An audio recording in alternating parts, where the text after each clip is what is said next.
Parque Nacional da Serra dos Órgãos. Aqui é ponto de um encontro divino com a natureza. Toda a sua beleza, toda a sua força, tudo o que ela tem de sublime se encontra aqui. O Parque Nacional da Serra dos Órgãos, com 11.000 hectares e 87 quilômetros de perímetro, situado em área de Mata Atlântica, foi criado pelo Decreto número 1822, de 30 de novembro de 1939. Sua área se encontra nos municípios de Magé, Teresópolis, Petrópolis e Guapimirim. Como todo parque nacional, tem grande importância para a proteção e preservação de valores naturais e culturais, por proporcionar a recreação pública e possibilitar a investigação e a pesquisa científicas. O acesso principal a esse pedaço do paraíso se faz pela estrada Rio-Teresópolis e fica a 80 quilômetros da cidade do Rio de Janeiro. É por essa entrada que se chega até a sede. A subsede do parque fica em Guapimirim, onde também se localizam o Museu Fon Martius e a Capelinha Nossa Senhora da Conceição. Uma das mais importantes atividades no parque é o da educação ambiental, onde destacamos as parcerias com as prefeituras de Teresópolis e Guapimirim. Outro aspecto muito interessante são as trilhas, base do ecoturismo e muito utilizadas por montanhistas, para se alcançar os pontos mais importantes, como o Dedo de Deus ou a Pedra do Sino, que é o ponto culminante, com 2.263 metros de altura. Pelas trilhas, podemos observar a vegetação belíssima e rica em espécies. Nessa floresta tropical atlântica, podemos observar uma grande variedade de palmeiras, cipós, epífitas e árvores bem elevadas. Podemos encontrar quaresmeiras, canelas, ingás, cedros, ipês e muitas outras maravilhas da nossa flora. Algumas espécies só existem na região, como samambaia-açu, de onde se tira o xaxim. Temos palmito e também orquídea. Beleza e emoção por toda parte, em cada olhar. Continuando pelas trilhas, com certeza também encontramos algumas espécies da fauna, como o coati, a cuíca, a queixada, a preguiça, o veado mateiro, o caxinguelê e a cutia. Encontramos aves como o jacu-açu, o tuim, o pararu, a saíra verde, o sanhaço de encontro amarelo e muitos outros tipos. A todo instante temos prova da importância do parque para a sobrevivência de espécies animais e vegetais, como também para a preservação de cenários naturais.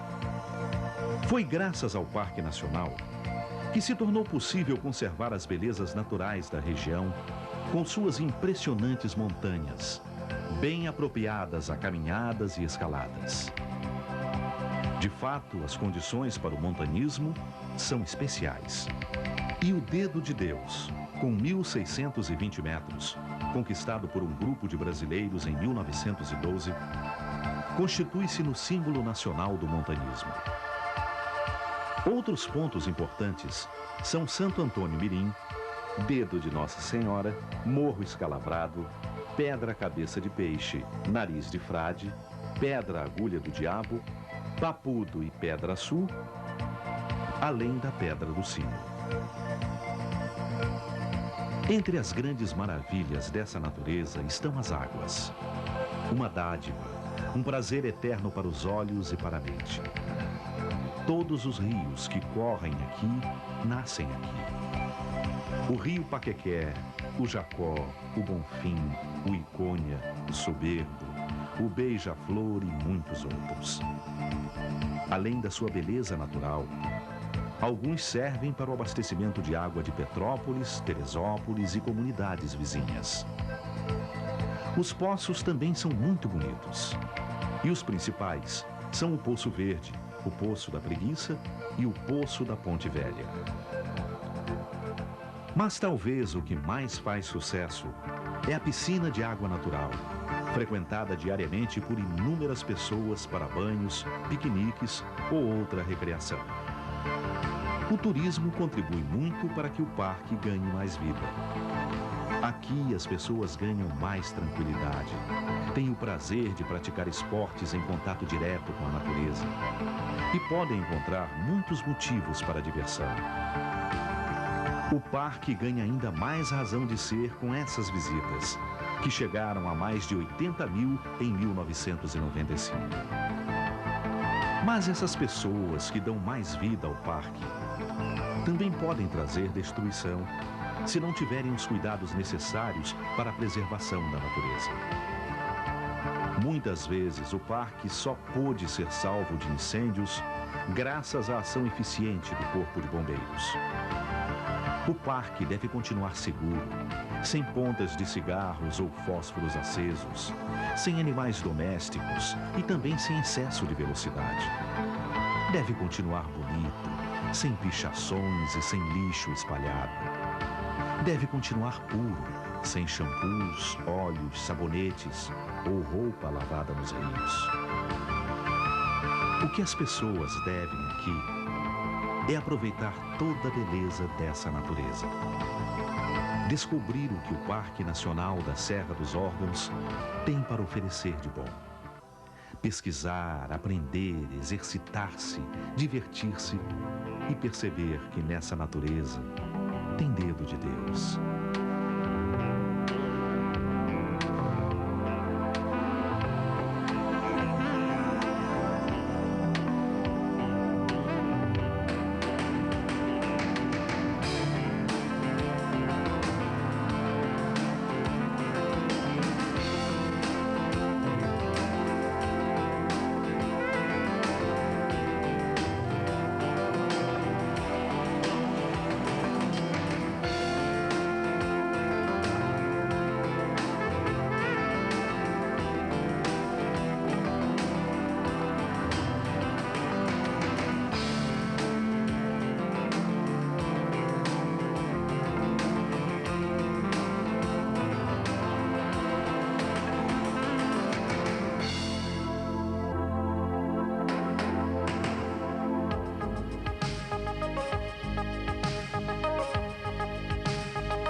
Em um pequeno planeta, viviam pessoas que utilizavam os recursos da natureza de qualquer forma e pensavam que eles nunca acabariam.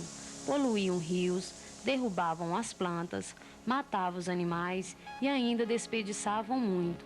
Não sabiam que tudo aquilo que estava ali fazia parte de um grande sistema em equilíbrio.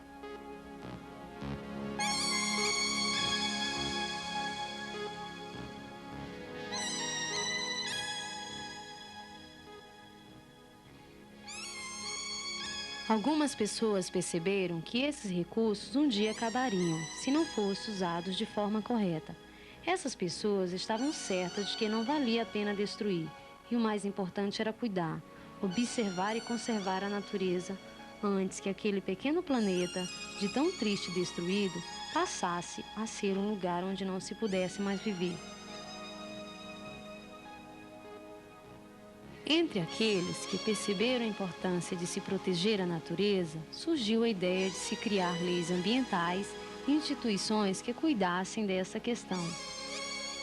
Outra decisão foi a de demarcar grandes áreas onde as árvores pudessem crescer sem ser derrubadas, os animais correr sem que pessoas os perseguissem e os matassem, um lugar com ar puro onde os rios e riachos pudessem correr com suas águas cristalinas. Está parecendo um cenário de contos de fadas, não é mesmo? Vocês não estão achando essa história um pouco familiar? Pois é, aquele planetinha que falamos é o nosso planeta Terra. E esses lugares tão bonitos e maravilhosos são os parques nacionais. No Brasil, temos vários. Agora vamos passear pelo Parque Nacional de Brasília. A quantidade e a beleza das plantas existentes no parque é enorme. É como uma grande coleção, reunindo amostra de quase todo o Planalto Central do nosso país. Se observarem seus detalhes, veremos que cada planta tem a sua beleza própria, seu formato, suas cores, seu cheiro. Conhecer um pouco dos 30 mil hectares do parque é sem dúvida uma atividade agradável. Vocês podem sentir no ar diversos aromas que vêm das plantas e do solo, e ainda sentir na pele as mudanças de temperatura e de umidade no ar que nos rodeia. Tudo muito bem cuidado para que fique como está. Ao andar pelos caminhos e trilhas, certamente vocês encontrarão muitas plantas pequeninas e sensíveis e também outras muito grandes, altas e fortes. Com o passar de muitos e muitos anos, as plantas foram se adaptando ao sol forte, ao vento, à falta de água, ao tipo de solo e às frequentes queimadas. Essa evolução é que deu ao cerrado a aparência que tem hoje. A flora do Planalto é bem variada e podemos encontrar formações como os campos, as matas ciliares, além do próprio cerrado. Quanto mais a gente conhece, mais encontra surpresas agradáveis. Muita cor e movimento se escondem nessas árvores baixas com casca grossa, algumas com nomes difíceis, outras engraçados. Pau Santo, Pequi, Barbatimão. Entre essas árvores, geralmente podemos encontrar arbustos como a loubeira, o araticum, a pindaíba e a canela de ema. Completando o cenário, o solo é todo forrado por uma grossa camada de capim e plantas rasteiras. Os campos limpos, quando vistos de longe, mais parecem um tapete verde colocado no chão. Na verdade, são diversas variedades de gramíneas e pequeninas plantas que se espalham por terrenos mais ou menos planos. Quando começam a aparecer arbustos e pequenas árvores no meio desse tapete verde, estamos diante do que chamamos de campo sujo. De repente, um tronco enorme surge à nossa frente. Olhando para cima, percebemos que é uma espécie de palmeira. É o buriti, muito comum nas áreas de cerrado. Essa grande árvore sempre cresce no solo onde existe água. Vocês encontrarão outras árvores, igualmente grandes, que vivem protegendo as margens de rios e riachos por todo o seu curso, as matas ciliares. Outras emoções nos aguardam pelas matas, campos e cerrados. Livres, os animais encontram segurança no lugar onde estão acostumados a viver, o seu habitat. Uma grande variedade de insetos, répteis, mamíferos, aves e peixes formam a bela fauna do parque. Lobo-guará, anta, capivara, cutia, tamanduá-bandeira, onça, veado e tatu. Mamíferos que vocês estão acostumados a ver apenas nos zoológicos, Aqui correm soltos como sempre correram. A bela garça, com suas grandes asas, pode voar tranquilamente. Coruja, gralhas e tucanos parecem formar uma família harmônica, vivendo no alto das árvores. Outras, como a ema, a codorna, a siriema e a perdiz, preferem ficar no chão, correndo e se escondendo de arbusto em arbusto. Lugares que despertam a atenção por serem diferentes são encontrados com muita frequência. Os 3 buracos foram formados pela água da chuva que, com o passar do tempo, fez desabar o teto de cavernas, fazendo aparecer o leito de rios subterrâneos. Em volta desses buracos se formou uma miniatura de mata ciliar, contando inclusive com um pequenino riacho. Outra formação muito interessante. Um pequeno morro, coberto e protegido por gramíneas, tem um buraco no alto e bem no centro. De lá brota água cristalina. Esse lugar é conhecido como Peito de Moça. As piscinas, formadas por centenas de nascentes de água mineral, são consideradas uma atração turística de Brasília. Da água que bebemos, boa parte vem da barragem de Santa Maria que, por estar protegida dentro do parque, tem uma qualidade excelente. Este parque foi dividido em várias partes, cada uma com um objetivo, para que se pudesse melhor conservar e preservar todos esses recursos naturais. A área onde se localizam os prédios da administração é chamada de Zona de Uso Especial. Alguns lugares foram bastante danificados e necessitam de atenção toda especial para voltarem a ser como antes. São as zonas de recuperação. Outras áreas recebem um grande número de visitantes, como é o caso das piscinas de água mineral e o centro de visitantes. Essas são chamadas de zonas de uso intensivo. Nela vocês podem caminhar pelas trilhas, observar a natureza e brincar aprendendo. As zonas de uso extensivo podem também ser visitadas, mas de forma controlada. Nelas são permitidas caminhadas e observação. Essas áreas servem de cinto de proteção das zonas primitivas, onde as plantas e os animais sofreram pouca influência do homem. É aqui onde os pesquisadores realizam seus estudos. Escondida dos olhos dos observadores, as zonas intangíveis guardam rara beleza. Plantas, riachos, cachoeiras e animais preservados e protegidos de qualquer ação das pessoas. O Parque Nacional de Brasília está situado a 10 quilômetros do centro da cidade. Essa proximidade traz alguns problemas como invasões, caça e pesca ilegais, queimadas e o lixão. Visitantes quebram e arrancam plantas, botam fogo no cerrado, sujam o parque. Por isso, a quantidade de pessoas que entram no parque tem que ser controlada e os agentes de defesa estão sempre atentos para orientar e evitar qualquer destruição. No centro de visitantes, vocês podem obter informações sobre quase todas as coisas do parque através de vídeos, fotografias, moldes de pegadas, sementes, peles e ossos de animais silvestres e até armadilhas e armas apreendidas com caçadores. Vários cursos sobre educação ambiental são ministrados a grupo de adultos e crianças interessados em aprender mais sobre a natureza e como protegê-la. Todos nós devemos conservar o lugar onde vivemos. Viver em um mundo bonito e saudável é um direito de todos. Saiba que você mesmo pode fazer do planeta Terra um lugar cada dia mais agradável. Será muito bom quando os cuidados para preservar os parques nacionais forem os mesmos para todo o nosso planeta.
Anavilhanas, um verdadeiro paraíso de negras águas, verdes matas.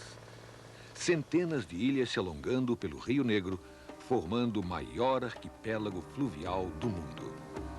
Uma área de mais de 350 mil hectares, 120 quilômetros a noroeste de Manaus, capital do estado do Amazonas.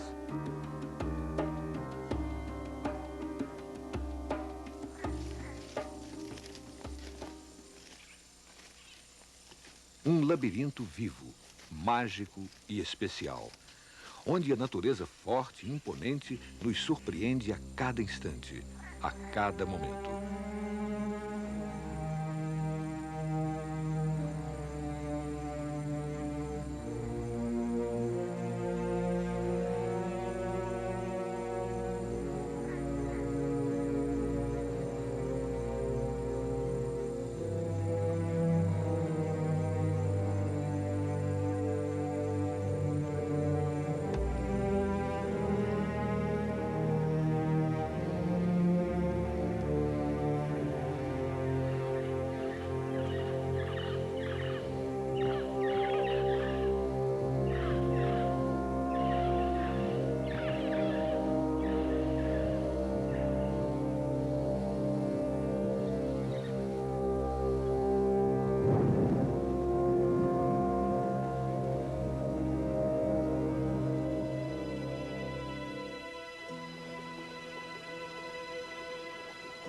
Aqui, a vida se renova constantemente, num processo regido com maestria pelo eterno ciclo de cheia e vazante do rio.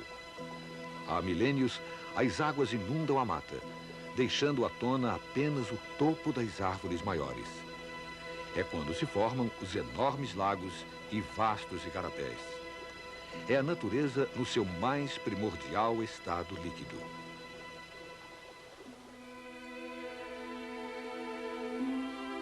Meses depois, as águas recuam e a floresta volta a reinar, soberana e exuberante. Nesta mata de Igapó, periodicamente inundada, a flora e a fauna sobrevivem de maneira engenhosa. São milhares de espécies, muitas endêmicas da região, perfeitamente adaptadas a este ecossistema único e harmoniosamente dependentes entre si. Este paraíso é hoje uma área protegida. Em 1981, foi criada a Estação Ecológica das Anavilhanas, abrangendo todo o arquipélago e ainda uma grande área de terra firme nos municípios de Manaus e Novo Airão. As Anavilhanas, com suas características peculiares, oferecem condições privilegiadas para o desenvolvimento de pesquisas nos mais diversos ramos do conhecimento científico. A importância do arquipélago de Anavilhanas como unidade de conservação, ela pode ser vista de duas maneiras diferentes. Anavilhanas está localizado dentro da bacia de Água Preta do Rio Negro. A maioria das espécies animais e vegetais que ocorrem dentro dessa bacia são restritas ou muitas vezes endêmicas desse sistema.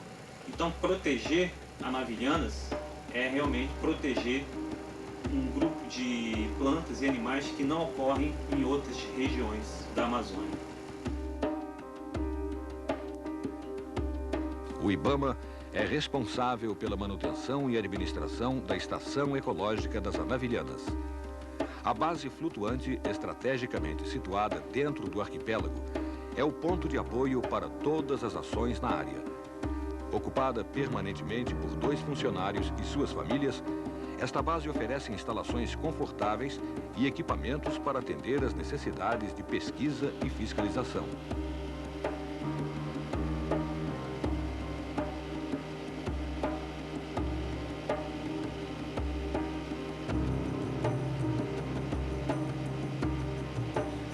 A sede da Estação Ecológica é na terra firme, onde o IBAMA mantém uma ampla casa com dormitórios, cozinha, espaços para laboratórios e infraestrutura básica.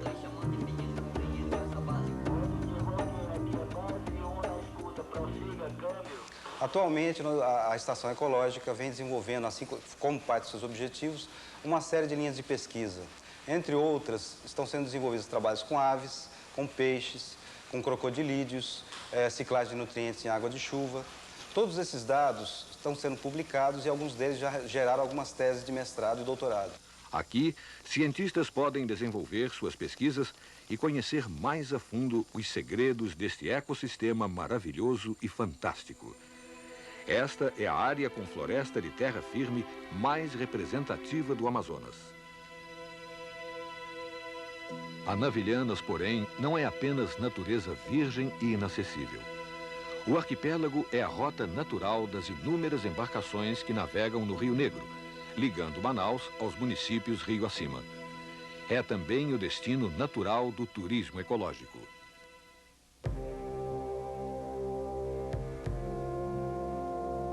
A economia da região é incentivada, gerando empregos e alternativas viáveis para a população que habita o entorno da estação ecológica. O homem amazônico, tradicionalmente, sempre viveu e conviveu harmoniosamente com a natureza. A água e a mata são a sua sobrevivência, sua fonte de alimento e subsistência. Uma área de proteção da grandeza de Anavilhanas não pode deixar jamais de incluir o homem no seu manejo. O IBAMA, atento a este objetivo, vem desenvolvendo trabalhos de educação ambiental nas comunidades do entorno, conscientizando a população sobre a importância de preservar a região e mostrando as alternativas que esta preservação pode gerar. Atualmente, nós temos duas grandes metas com o objetivo de consolidar a Estação Ecológica de Anavilhanas. A primeira grande meta seria basicamente implantar a infraestrutura básica mínima necessária para estimular a pesquisa na unidade. A outra grande linha de trabalho seria basicamente trabalhar com a educação ambiental, que é um dos objetivos também da Estação Ecológica. E nessa linha de trabalho nós estamos desenvolvendo uma série de atividades com o objetivo de conscientizar a população do entorno. Ele estando dando uma força para a gente, na comunidade, para mim, é uma boa o IBAMA estar do nosso lado, né?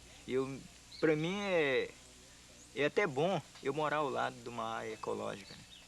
A proteção dos ecossistemas através das unidades de conservação é uma das formas que o governo brasileiro tem encontrado para cumprir o acordo firmado por ocasião da Conferência Mundial sobre o Meio Ambiente em 1992. E com base nessas metas, o IBAMA, através da Superintendência Estadual do Amazonas, vem priorizando a viabilização dessas unidades de conservação. E um exemplo que nós podemos citar é a Estação Ecológica de Anavilhanas. E nessa viabilização, uma das atividades primordiais que vem sendo efetuada é a aproximação do IBAMA com as comunidades de entorno, através de ações de educação ambiental.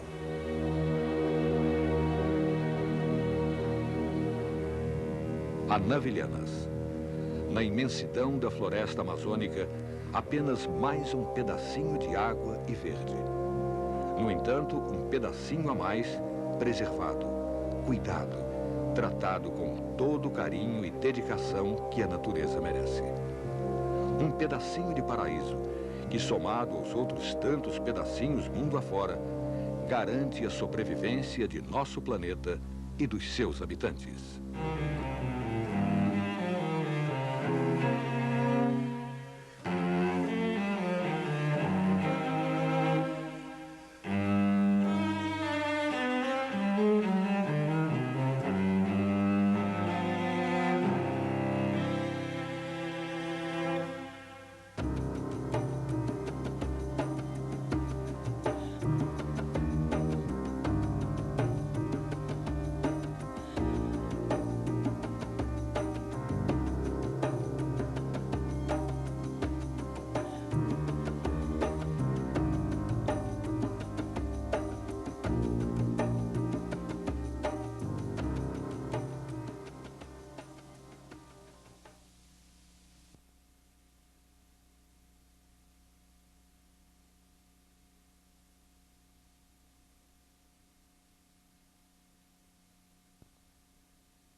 A natureza levou milhões de anos para criar um dos mais complexos conjuntos de ecossistemas do planeta, a Mata Atlântica. De extrema exuberância, esta floresta, que já cobriu 35 milhões de hectares do litoral brasileiro, está hoje resumida a menos de 2 milhões de hectares, cerca de 5% do seu tamanho original. Mas é ainda a floresta mais rica em diversidade de plantas e animais em todo o mundo. São mais de 200 mil espécies, algumas certamente ainda desconhecidas pelo homem.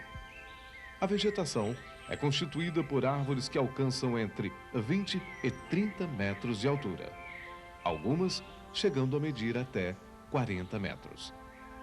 Em seus troncos e galhos, abrigam-se numerosas espécies de plantas trepadeiras, entre estas as bromélias, verdadeiros reservatórios de água e habitat para vários animais, além de grande quantidade de musgos, líquens e fungos.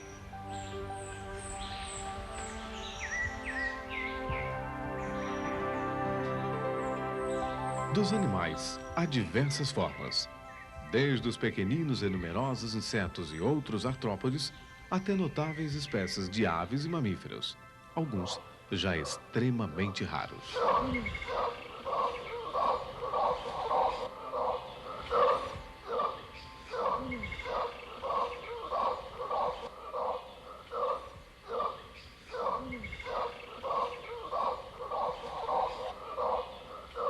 A Mata Atlântica é o ecossistema brasileiro que mais sofreu com a destruição causada pelo homem. Estendia-se pelo litoral do Brasil por uma faixa contínua que ia do Rio Grande do Norte até o Rio Grande do Sul. Quando os europeus aqui chegaram, a partir de 1500, iniciou-se a sua destruição. Primeiro, com a exploração das madeiras nobres, como o pau-brasil. Depois, com o cultivo das monoculturas e o crescimento das cidades. A floresta ficou reduzida a porções isoladas de mata. As maiores estão nos estados de São Paulo, Rio de Janeiro, Minas Gerais, Espírito Santo e sul da Bahia.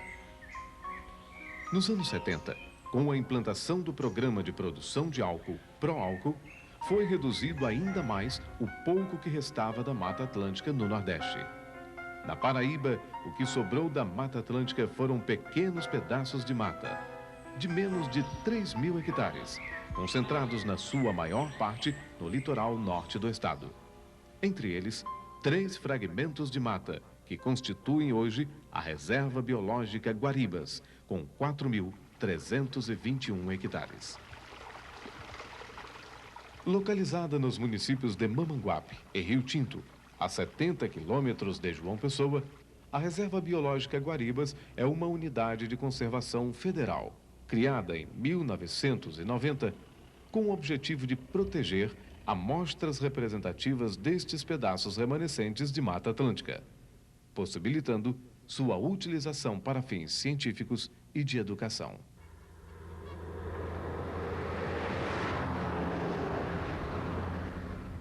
A reserva tem boa parte de sua área coberta por vegetação de tabuleiro costeiro, que se desenvolve sobre um solo arenoso. Ambiente característico da mangabeira e do cajueiro, a vegetação de tabuleiro é geralmente espaçada, com árvores de pequeno porte, de galhos retorcidos e folhas pequenas, semelhante em vários aspectos ao cerrado do centro-oeste brasileiro. A fauna encontrada nessa área tem forte influência da caatinga. Sua superfície na reserva foi ampliada em consequência de dezenas, talvez centenas de anos de exploração do que antes deveria ser uma exuberante mata. Nas áreas de encosta está a floresta, com árvores de 25 metros de altura que lembram em alguns trechos a mata que deveria haver há muitos anos atrás.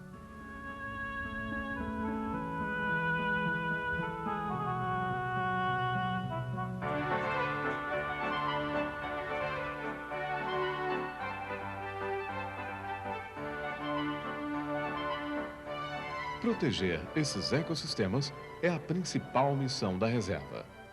Isso requer um patrulhamento constante contra a retirada de madeira e caça, além de um cuidado permanente contra os incêndios, que são frequentes nos meses de dezembro a fevereiro, período mais quente e seco do ano.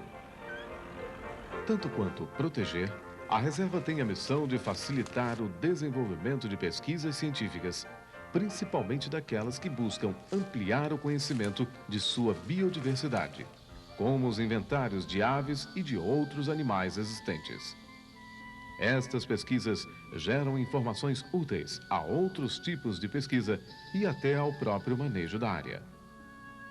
Além de apoiar diretamente alguns pesquisadores, a reserva desempenha atividades que auxiliam no registro de novas informações científicas, como a conservação de animais mortos para encaminhamento ao Departamento de Sistemática e Ecologia da Universidade Federal da Paraíba.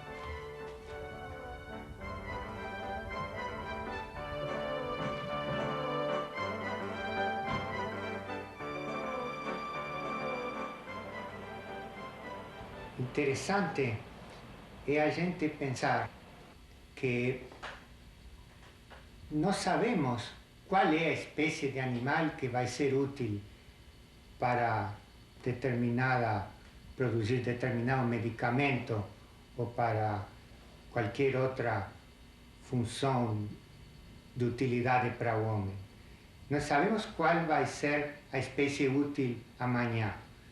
Então, a única maneira de conservar esse potencial de utilidade para o homem é conservar todos eles. Importantíssimo, e que é precisamente as pessoas que moram em torno dessa reserva que têm a responsabilidade de ajudar a preservar ela, e são precisamente as pessoas que melhor compreendem o valor que essa reserva de diversidade de animais e de plantas tem para o homem.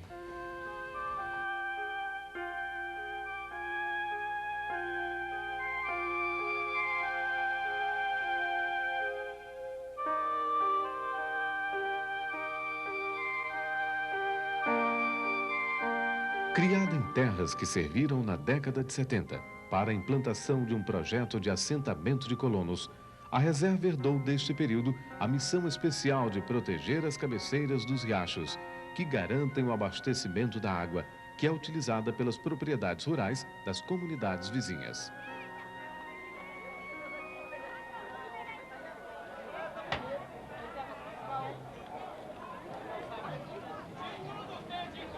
Vários dos produtos das pequenas culturas agrícolas são vendidos nas feiras livres de Mamanguape e Rio Tinto.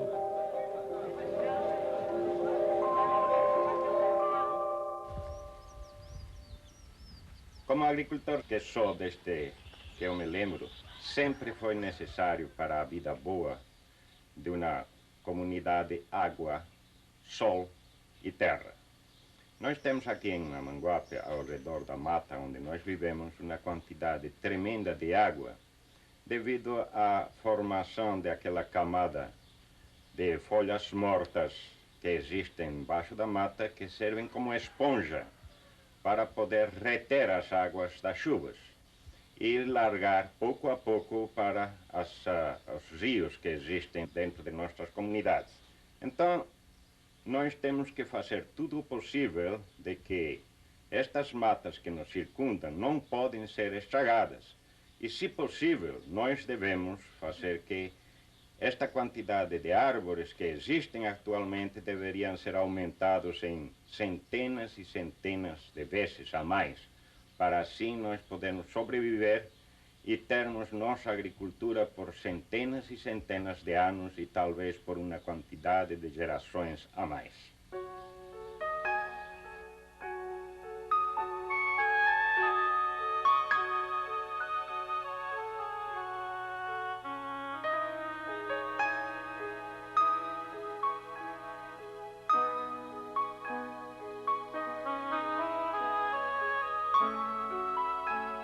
Se não existisse a vegetação das florestas que protege os riachos, aconteceria o mesmo que ocorreu com o rio Mamanguape, um grande assoreamento que praticamente reduziu seu leito a um pequeno curso d'água.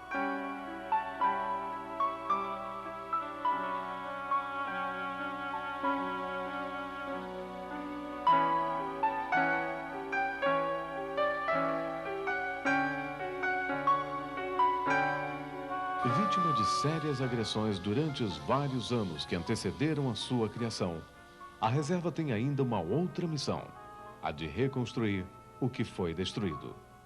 A unidade trabalha na identificação e seleção de raros exemplares de árvores já praticamente extintas em outras regiões do estado e do Nordeste, como o pau-brasil, o pau-ferro, o pau-santo e o jitaí. Destes exemplares, estão sendo coletadas mudas para o replantio em outras áreas da própria unidade, enriquecendo a floresta e reflorestando trechos muito degradados. É uma tentativa de iniciar um processo demorado de recomposição da mata, como ela era há dezenas de anos atrás. A preocupação em recompor a floresta reflete-se no próprio nome da reserva, Guaribas, que é uma referência à espécie de macacos que desapareceu da região, vítima da caça e dos desmatamentos. Esse nome celebra o compromisso da unidade com a restauração dos seus ecossistemas, incluindo o repovoamento das espécies de animais extintas. Os próprios guaribas deverão ser reintroduzidos em um futuro muito próximo a partir de colônias existentes na fazenda Pacatuba, em Sapé.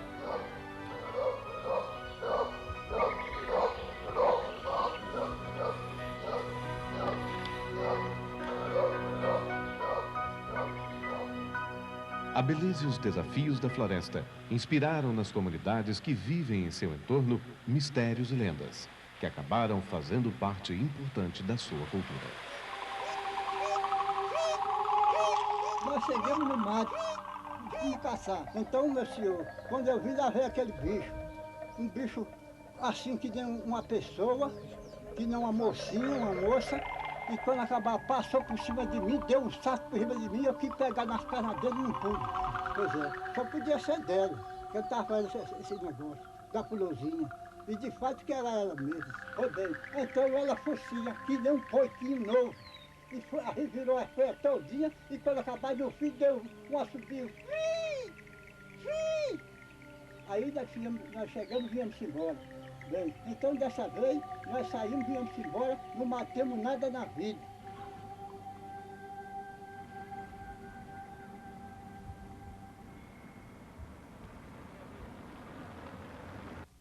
Nas atividades de educação ambiental da reserva, existe a preocupação de estimular também a preservação das lendas e histórias da cultura popular das comunidades ao seu redor. Boa tarde. Boa tarde. Bem, para quem não aprendeu meu nome ainda, meu nome é João Carlos. Eu estou aqui novamente na escola de vocês para falar um pouco sobre os animais e as plantas. A gente vai assistir um filme e no final do filme, cada um vai fazer um desenho do que mais gostou aqui desse filme, certo? Pode ser um desenho de um animal, de uma planta, de uma flor, de qualquer coisa, certo? Neste universo especial, o ciclo da vida envolve milhares de espécies vegetais, das grandes árvores até as flores mais delicadas.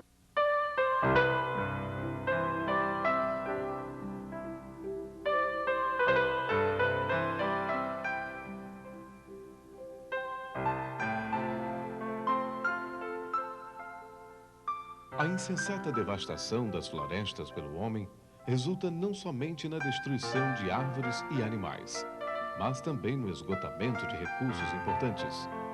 O que está em jogo não é apenas uma questão ambiental, mas o nosso próprio futuro.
As unidades de conservação têm como objetivo preservar áreas representativas, visando orientar o aproveitamento racional dos recursos naturais.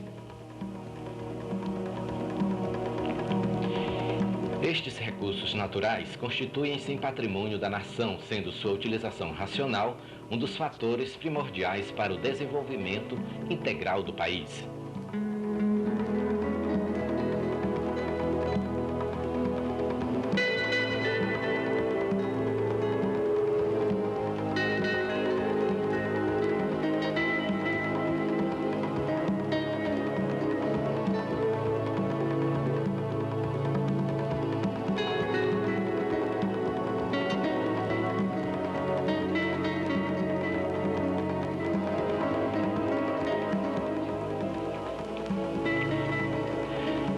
A Estação Ecológica de Maracá, a primeira implantada no país, visa preservar ambientes naturais e os mais diversos ecossistemas brasileiros, servindo também para promover estudos botânicos, zoológicos e ecológicos.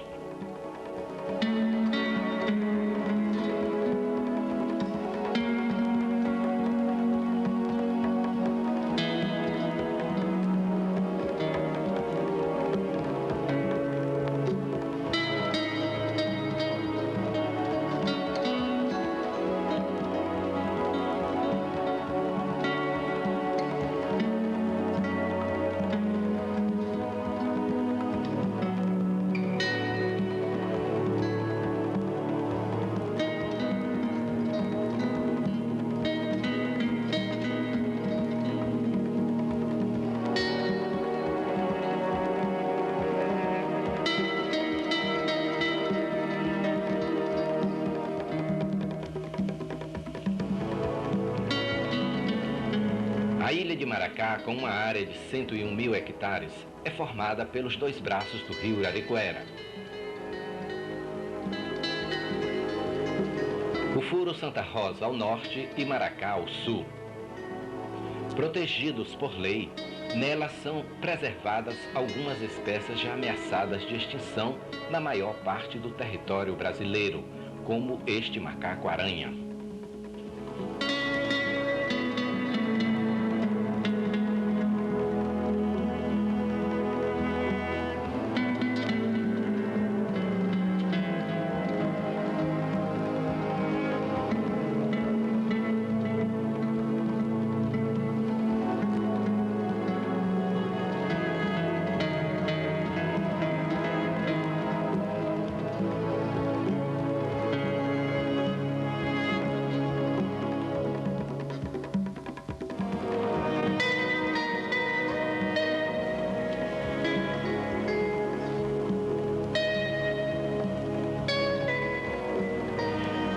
Os insetos, as pequenas aves, os répteis, os jabutis e outros animais às vezes permitem a aproximação. Vê-los de perto só é possível num golpe de sorte ou através de técnicas de espera.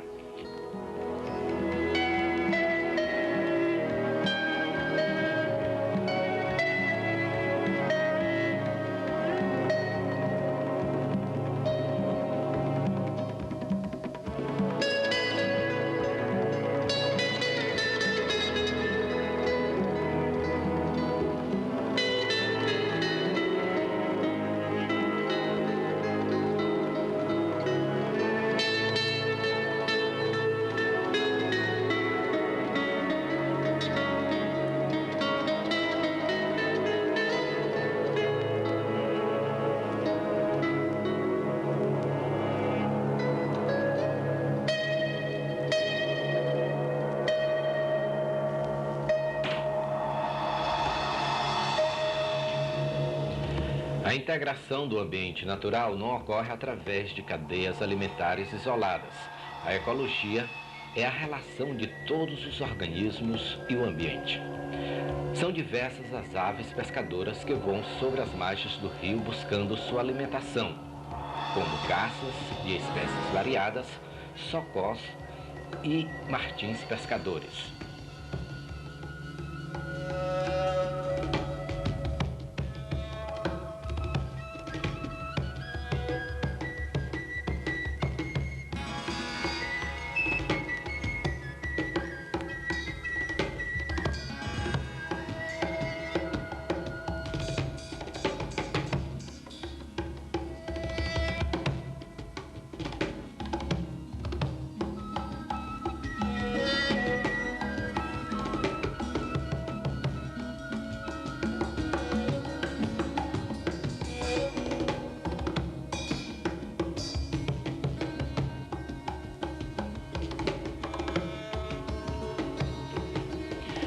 Também uma grande variedade de mamíferos e répteis participam da vida fluvial, como a capivara e o jacaré.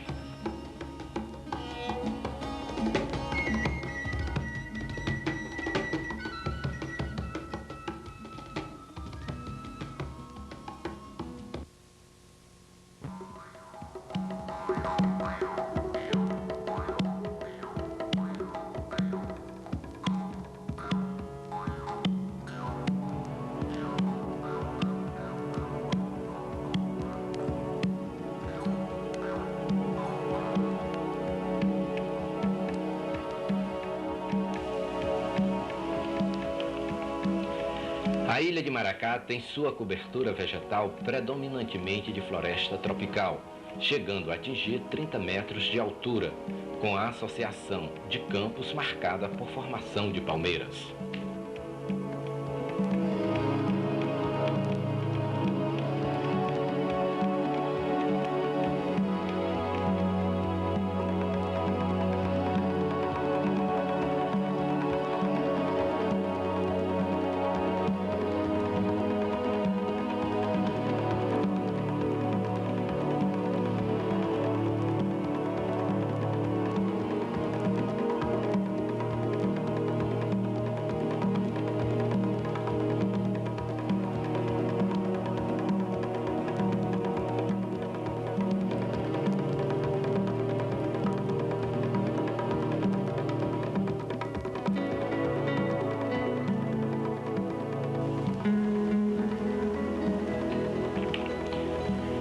O desenvolvimento de cipós e lianas provocando o entrelaçamento das árvores de diferentes alturas e as adaptações que aumentam o poder de sustentação de algumas espécies, como as raízes apopemas, são fatores que garantem o equilíbrio destas grandes árvores.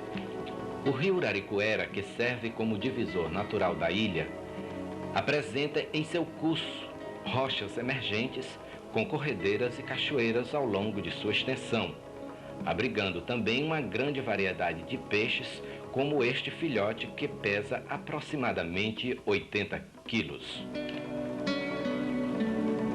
constituindo uma imensa cadeia alimentar da qual fazem parte outras diversas espécies miúdas.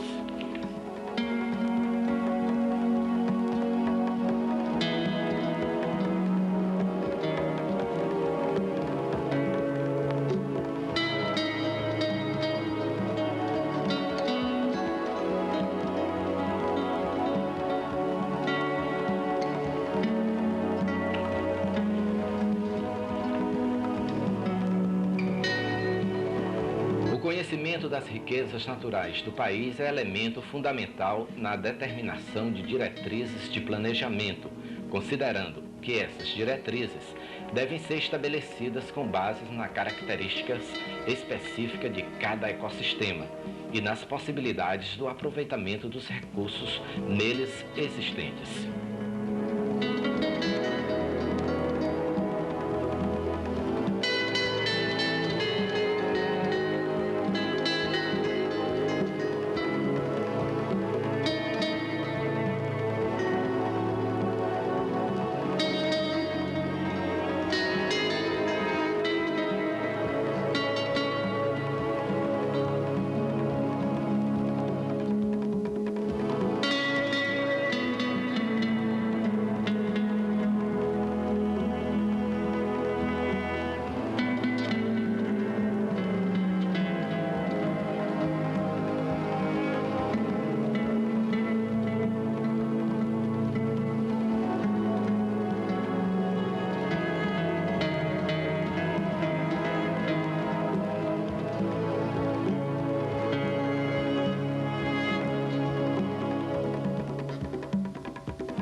Assume um papel de grande relevância E maior ainda se considerarmos que, em breve, as estações ecológicas talvez representem os últimos refúgios para a preservação de espécies da fauna e flora brasileiras.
Atol das Rocas.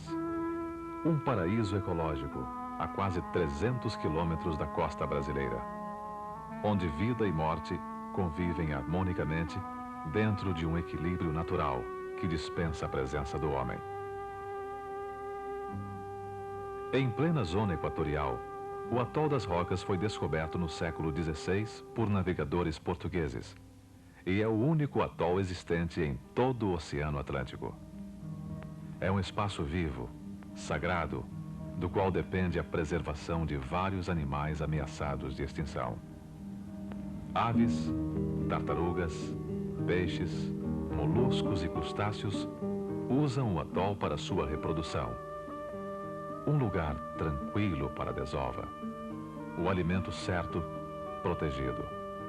A natureza em paz.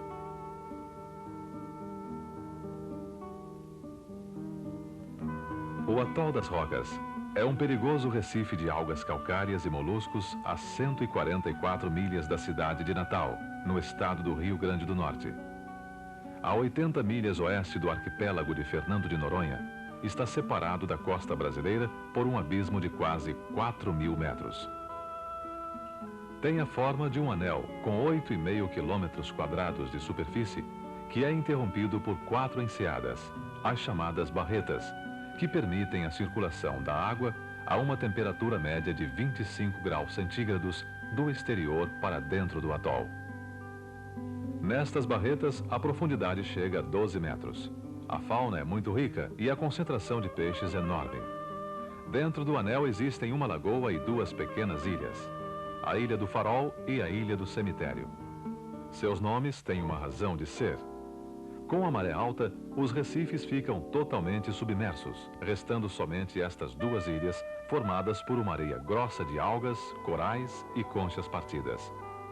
Elas estão apenas 3 metros acima da praia-mar. Pedras grandes e escuras sobressaem por sua beleza. São as rocas, verdadeiros totens de algas calcárias mortas. Somente a pouca distância se pode perceber a existência das ilhas e das pedras, quanto mais os recifes. Por isso, é uma região de muitos acidentes e muitos naufrágios. Em 1881, foi instalado em uma das ilhas o primeiro farol. Alguns anos depois, uma casa e uma cisterna. Diz a lenda que a família de um faroleiro morreu de sede. Um dos filhos deixou a cisterna aberta, acabando com toda a reserva de água doce. Depois de alguns dias, todos morreram. Menos o faroleiro, que incendiou a ilha para que fosse visto por um navio. Morreria meses depois internado no hospital de Natal. O antigo farol, a casa e a cisterna, hoje são ruínas. E um novo farol é aceso automaticamente por célula fotoelétrica. Na outra ilha, a do Cemitério, dizem que foram enterrados marinheiros de uma fragata inglesa que foi a pique no século passado, e muitos outros que desconheciam a existência dos recifes, vítimas do atol.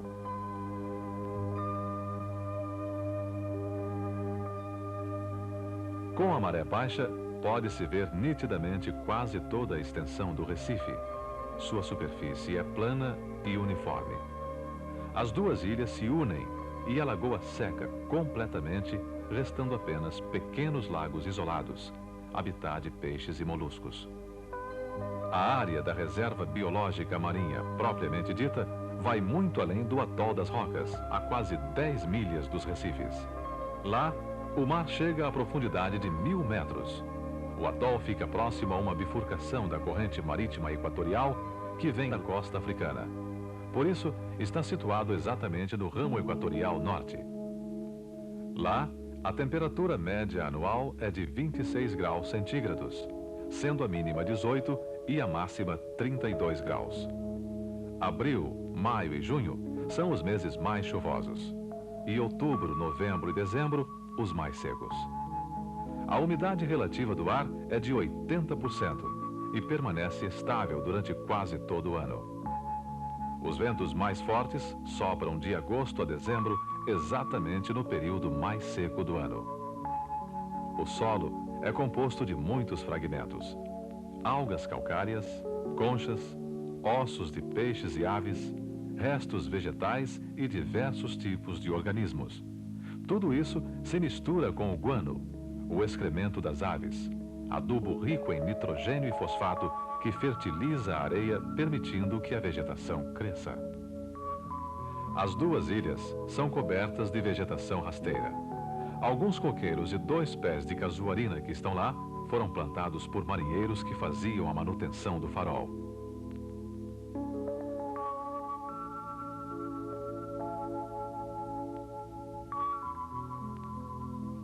A criação da reserva biológica do Atol das Rocas visa preservar um local de grande importância para as aves e tartarugas marinhas.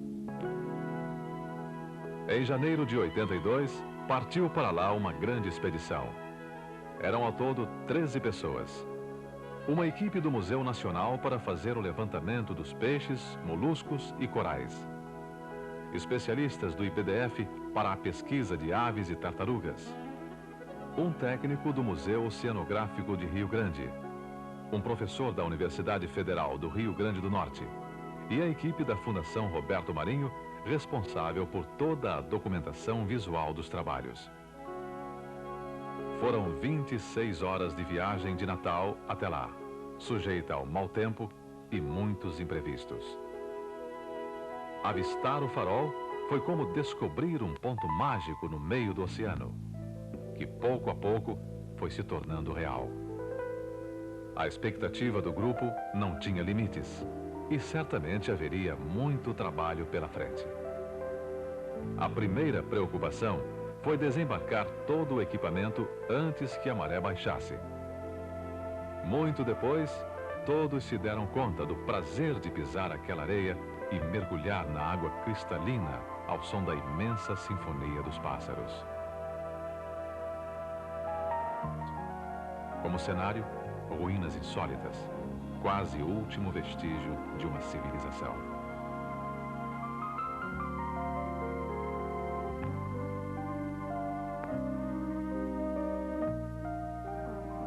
O principal objetivo desta expedição foi criar um plano de trabalho que permitisse o manejo da reserva. Coletar informações que possibilitassem a criação de programas para pesquisa e análise. Numa primeira etapa, os oceanólogos do IBDF começaram a trabalhar com as tartarugas marinhas. Era importante observar seu comportamento na desova e fazer a marcação. Uma maneira de controlar a migração e saber quantas tartarugas vão ao atol para desovar. Uma placa de aço inox é colocada no animal. Ela tem um número e o endereço do órgão de pesquisa. Uma tarefa que tem de ser feita à noite, porque elas só sobem para desovar quando não há luz alguma. 43 tartarugas foram marcadas, todas da espécie Chelonia midas, a tartaruga verde. Elas voltaram à praia 3, 4 e até 5 vezes para desovar, e cada uma colocou mais ou menos 500 ovos. Eles ficaram enterrados durante 60 dias. Só no único dia nasceram 100 tartarugas, que logo correram em direção do mar.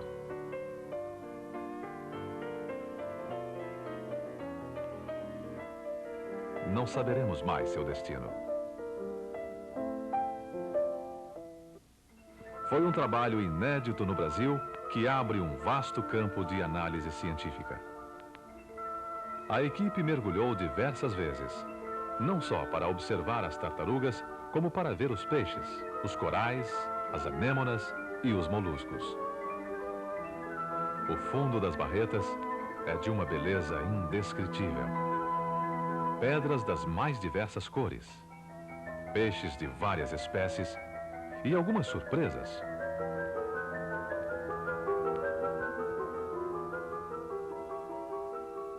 Em algumas embarcações foram encontrados cálices de cristal e garrafas de uísque, um sinal do domínio da natureza sobre o homem.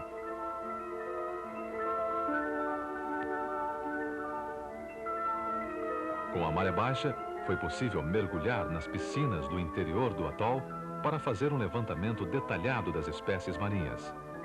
Caranguejos patola, aratus, lagostas, ouriços e moluscos. Durante 18 dias, foram coletados 800 exemplares de 68 espécies. As coleções só foram observadas superficialmente. Um estudo completo exigirá muitos meses de pesquisa. Um especialista do Museu Nacional chegou à conclusão que o atol tem uma fauna muito semelhante a todo o litoral brasileiro, se bem que menos diversificada. O abismo oceânico de 4.000 metros entre o atol e a costa brasileira cria uma imensa barreira que dispersa os organismos marinhos. A falta de luz solar e oxigênio impedem o crescimento da flora e da fauna.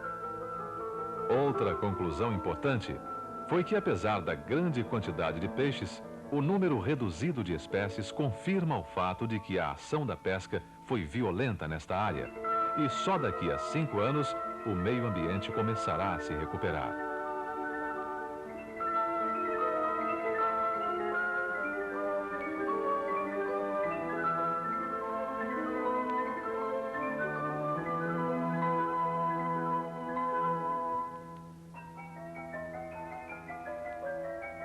O atol é um verdadeiro santuário para as aves marinhas. É onde elas reproduzem ou descansam para continuar sua viagem migratória. Um especialista fez o anilhamento das aves, que é praticamente idêntico à marcação das tartarugas. Com isso, é possível saber as rotas migratórias, as idades, locais de reprodução e número de filhotes que nascem a cada ano. 1.700 filhotes de Sterna fuscata foram anilhados. Nasceram em rocas e, quando crescerem um pouco mais, sairão à procura de alimentos em outras regiões. A equipe localizou exatamente 18 espécies, sendo que 5 fazem ninhos e disputam ainda mais o espaço da ilha.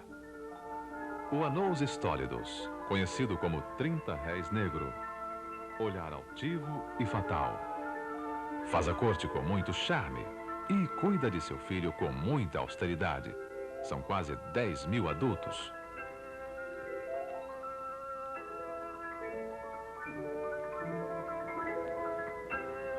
O atobá, a Sula dactylatra, que estava começando sua fase reprodutiva, brigava muito para garantir seu espaço. Saíam para pescar, mas voltavam sempre às ilhas.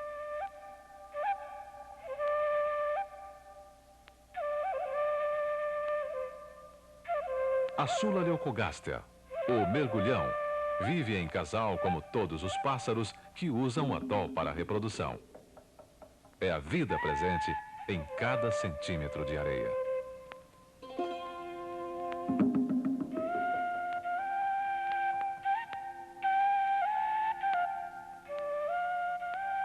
A Sterna fuscata, conhecida como 30 réis de manto negro, impera. São mais de 30.000 reprodutores. Sempre impacientes, irritados, brigam por qualquer coisa e sabem defender muito bem o seu espaço. O macho faz a corte andando em volta da fêmea.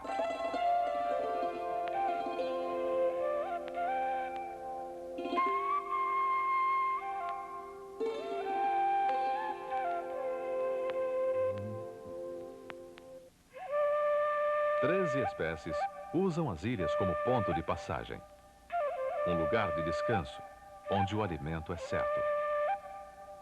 A equipe recebeu a visita do Alma de Mestre, que habita o hemisfério norte e veio provavelmente da Groenlândia. Até parece que a paquera, o ciúme, a consciência do espaço e o sentimento de maternidade são coisas também dos pássaros. Mas é tudo ilusão. Eles têm leis próprias. A população estável das ilhas é de cerca de 100.000 e a natureza sábia e soberana se encarrega de equilibrar as espécies.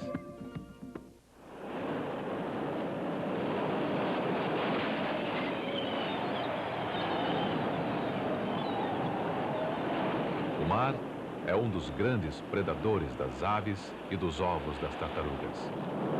É a lei cósmica da vida e da morte. Quando chega a maré grande, basta que o vento esteja mais forte para que o mar invada as ilhas.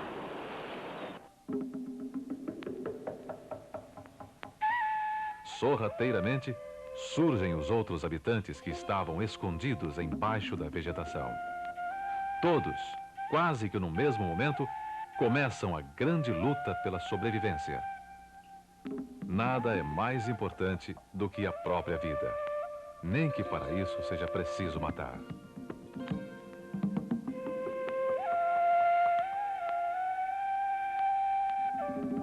Todos os elementos da natureza e o próprio homem têm dentro de si esta dualidade. O que gera a vida e o que destrói. Dois polos de energia que nunca ninguém conseguiu controlar. É preciso preservar a vida. Defender territórios como o atol das Rocas. Consumir dentro das leis da natureza para que ela haja por seus próprios meios.